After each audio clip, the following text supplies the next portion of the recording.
نحمده ونصلي على رسوله الكريم اما بعد فاعوذ بالله من الشيطان الرجيم بسم الله الرحمن الرحيم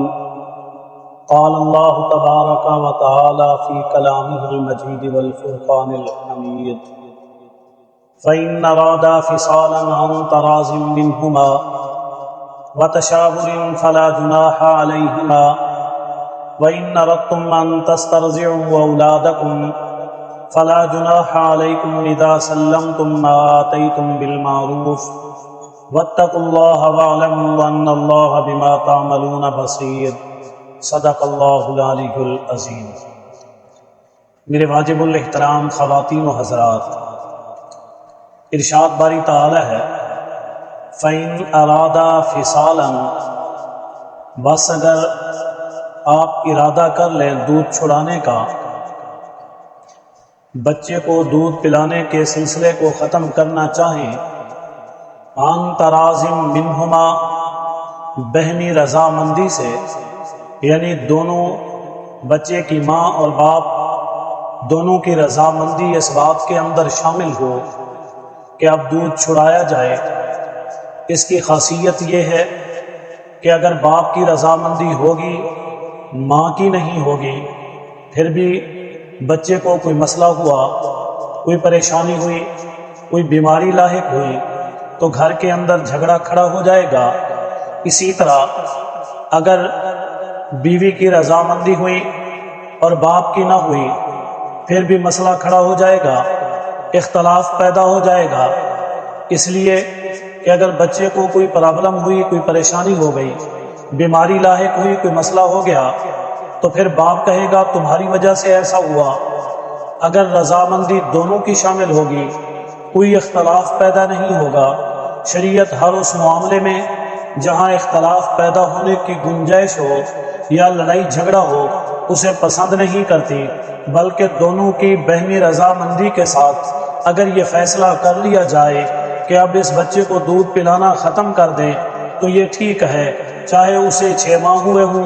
یا اسے سال ہوا ہو یا 1.5 سال ہوا ہو، کیونکہ 2 سال سے زیادہ پلانے کی شرعی اجازت نہیں۔ تو اس سے پہلے جب چاہیں وہ دونوں رضامندی سے بچے کے دودھ پلانے کے سلسلے کو ختم کیا جا سکتا ہے۔ وَتَشَاوُرٍ، اور فرمایا دونوں کی مشاورت بھی ہو، یعنی دونوں اس بات کے اندر ایک دوسرے سے مشاورت کریں اور اس بچے کی کیفیت کو دیکھ کر، اس کی صحت کو دیکھ کر، یا اس کی ماں کی صحت یا اس کی ماں کی بیماری کی کوئی وجہ یا اس ماں کی بیماری کی وجہ سے بچے کے اندر کوئی بیماری پیدا ہو رہی ہو، یا اس کی کسی بھی ایسی خاصیت کی وجہ سے جو اس کے لیے پرابلم کا سبب بن جائے، یعنی ماں کے لیے وہ کوئی ایسا مسئلہ کھڑا کر دے یا کوئی پریشانی پیدا کر دے یا کوئی کمزوری اور بیماری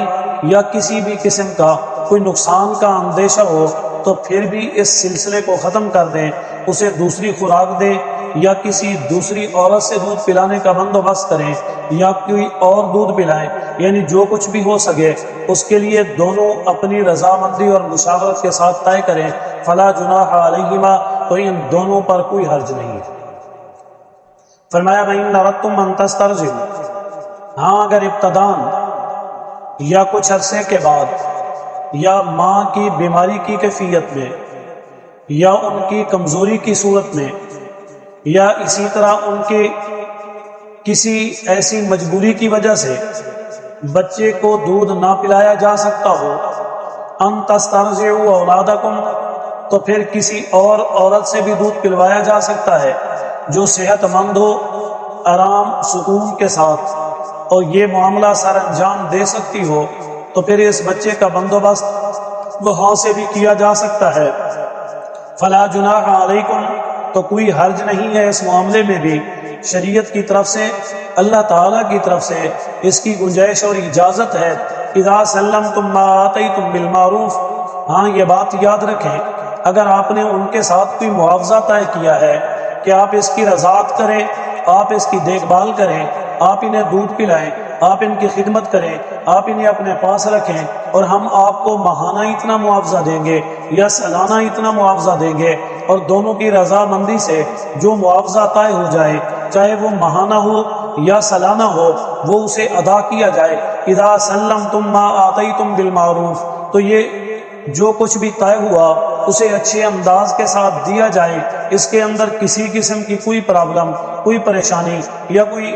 ہیلا بہانہ نہ کیا جائے، یا بعد میں اس کے اندر کوئی کمی پیشی نہ کی جائے، بلکہ ان کی محنت کا صلہ، ان کی خدمت کا صلہ، ان کی دیکھ بھال کا حق انہیں بر وقت ادا کیا جائے اور اس میں ٹال مٹول نہ کی جائے، اور یہ رضاعت بھی جائز ہے۔ اس لیے حضور علیہ الصلوۃ والسلام کی حضرت حلیمہ سعدیہ جو دائیہ تھی، انہوں نے آپ کی رضاعت کی، دیکھ بھال کی، آپ کا خیال کیا۔ اسی طرح اس زمانے کے اندر جو عورتیں صحت مند ہوتی تھیں، اسی خدمت کا سلسلہ وہ چلایا کرتی تھی، اور وہ بچوں کو لے جاتی تھی، سال 2 سال ان کی دیکھ بھال کر کے وہ ان سے معاوضہ لیا کرتی تھی۔ تو اللہ تعالیٰ نے اس کی اجازت دی ہے، فرمایا ہے کہ واتقوا اللہ، بس اس معاملے میں اللہ سے ڈرو، ایک دوسرے کے ساتھ دھوکہ نہ کرو، غلط بیانی نہ کرو، وَاعْلَمُوا، اور جان لو، ان اللہ بما تعملون بصیر، بے شک اللہ کی ذات ہر چیز کو جاننے والی بھی ہے اور ہر چیز کو دیکھنے والی بھی ہے۔